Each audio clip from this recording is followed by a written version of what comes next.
The other huge piece of news that just broke: Trayvon Martin's body tested positive for the drug THC, meaning that he had marijuana in his system the night he was shot. Now, does that change the context of shooter George Zimmerman's comments in his now infamous 911 call? Here are some key moments from that call. Listen to this. They always get away.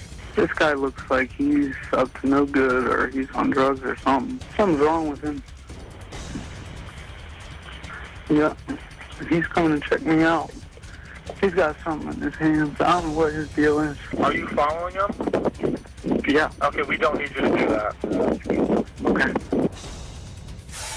Remember, George Zimmerman, the shooter, possibly also had drugs in his system. He reportedly had prescriptions for Adderall and temazepam, also known as Restoril. Adderall used for hyperactivity, temazepam for insomnia. They are powerful mood-altering drugs. Now, we don't know for certain if he was on those drugs, even though he had a prescription, because the cops failed to give George Zimmerman a drug test that night.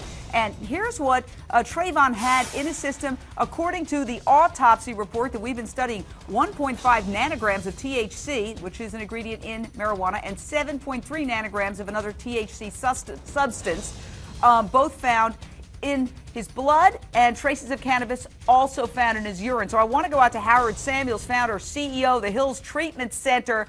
I'm sure that sounds like gobbledygook to a lot of our viewers, nanograms, what have you. But what do you take from this report, the autopsy report, saying he had this THC, which is a component of marijuana, in his system?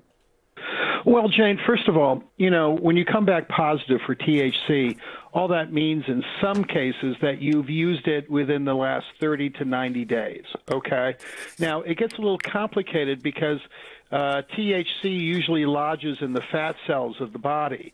Now, the usual THC levels, that if somebody comes back with 300 or higher, usually that means they've smoked marijuana in the last 2 or 3 days. So, it's difficult to sort of pinpoint whether or not he was high on that night. Well, let me say this. Let me say this. We've done an analysis of these nanograms. And right. According to studying what is legal or over the limit in terms of nanograms of THC in various states, the conclusion, at least from some experts, and it's debatable certainly, is that Trayvon's THC blood level is right around the limit of what states consider impaired for driving. It's above the limit in some states, below the limit in some other states. So I